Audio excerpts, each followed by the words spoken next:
Chapter 6। Downloading. प्राचीन शहर के बाहर की वेजिटेशन असामान्य रूप से घनी थी।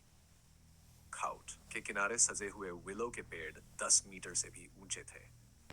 यहाँ तक कि सड़कों के किनारे उगने वाली साधारण घास भी किसी बड़े आदमी की आधी ऊंचाई तक पहुंच रही थी। खाई के पानी पर नाव जितने बड़े लोटस तैर रहे थे। उनके फूल किसी वॉश बेसिन जितने बड़े थे और उनमें अजीब सी लालिमा थी, जैसे उन्हें खून में डुबो दिया गया हो। डायमेंशनल जोन के असर से पास के जानवर अलग अलग स्तर की म्यूटेशन से गुजर चुके थे। हालांकि ये म्यूटेशंस उतने गंभीर नहीं थे जितने अंदर जोन के। प्राचीन शहर के बाहर हथियारबंद सैनिक और टैंक लगातार पेट्रोल करते रहते थे।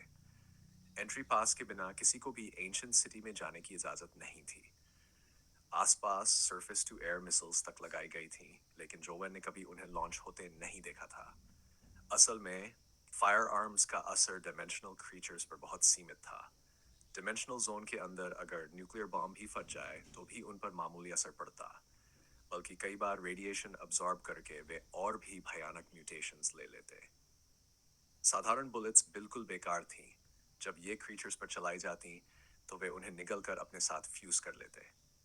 केवल खास मटेरियल से बनी हुई बुलेट्स ही उन्हें नुकसान पहुंचा सकती थी, पर वे मटेरियल्स बहुत दुर्लभ थे, इसलिए उन्हें खर्च करने वाली बुलेट्स बनाने के बजाय अक्सर सोर्ड्स और सेबर्स जैसे मीली वेपन्स में डाला जाता।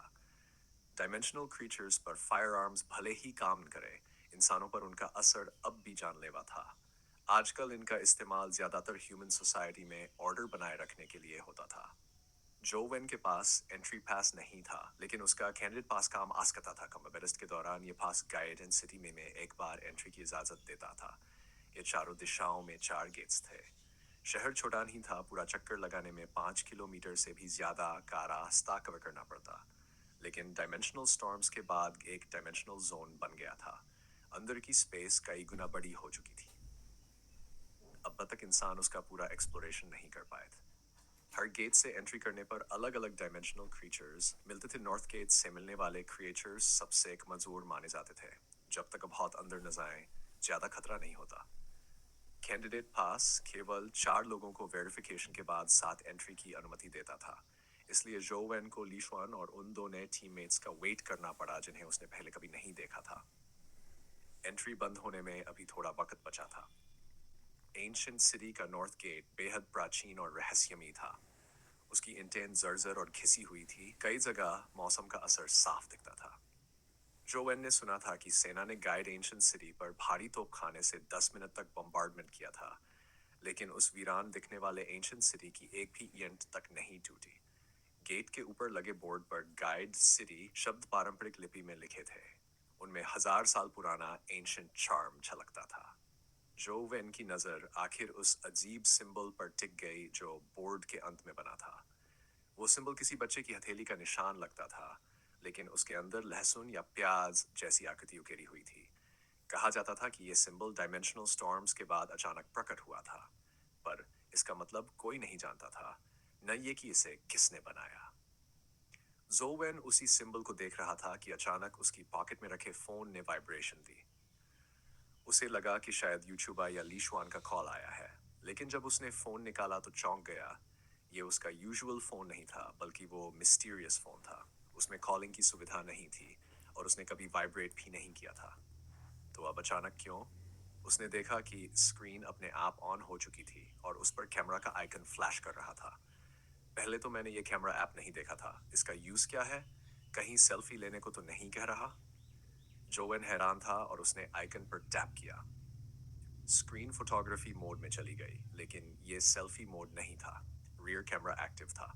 शुक्र था कि एंशिएंट सिटी में फोटोग्राफी पर कोई रोक नहीं थी, वरना सोल्जर्स उसे रोक लेते। जोवेन ने क्यूरियोसिटी से फोन उठाकर पास की वेजिटेशन की ओर फोकस किया, लेकिन स्क्रीन पर शटर प्रेस ही नहीं हो रहा था। चाहे जितना टैप टैप करो, कोई रिएक्शन नहीं। ये आखिर है क्या? जोवेन ने फोन इधर उधर घुमाया। तभी जैसे ही कैमरा की स्क्रीन पर सिटी गेट का हैंड सिंबल आया, अचानक एक बीप हुई। चौंका कर जोवेन ने देखा कि स्क्रीन पर एक हरे रंग का बॉक्स उस palm सिंबल को लॉक कर चुका था। 3 लगातार बीप के बाद वो सिंबल जूम इन हो गया।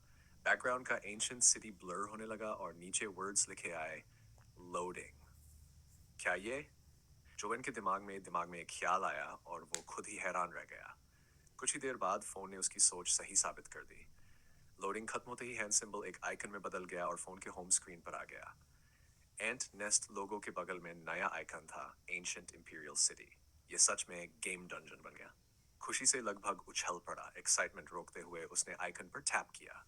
स्क्रीन पर वही फेमिलियर लोडिंग स्क्रीन आ गई। थोड़ी देर बाद इंटरफेस बदलकर गाइड एंशिएंट सिटी का नॉर्थ गेट दिखने लगा। रियलिटी से अलग, इस बार गेट खुला हुआ था। जोवेन ने स्क्रीन पर खून की एक बूंद टपकाई और ब्लड कलर्ड एवाटार ने रूप लिया जो सीधे गेट्स के अंदर चला गया। अंदर उसे एंशिएंट पत्थरों से बनी सड़कें और पुराने वुडन बिल्डिंग्स दिखे। जोवेन भले ही खुद कभी अंदर नहीं गया था, लेकिन इंटरनेट पर देखे वीडियो से ये जगह बिल्कुल आइडेंटिकल लग रही थी। अभी वो कंपैरिजन ही कर रहा था कि अचानक फटे पुराने कपड़ों में एक स्केलेटन हाथ में बोन क्लब लिए सड़क पर प्रकट हुआ और सीधे एवाटार की ओर दौड़ा। जोवेन इस क्रीचर को पहचान गया। ये वही था, गाइड एंशिएंट सिटी का डायमेंशनल क्रीचर, स्केलेटन सोल्जर।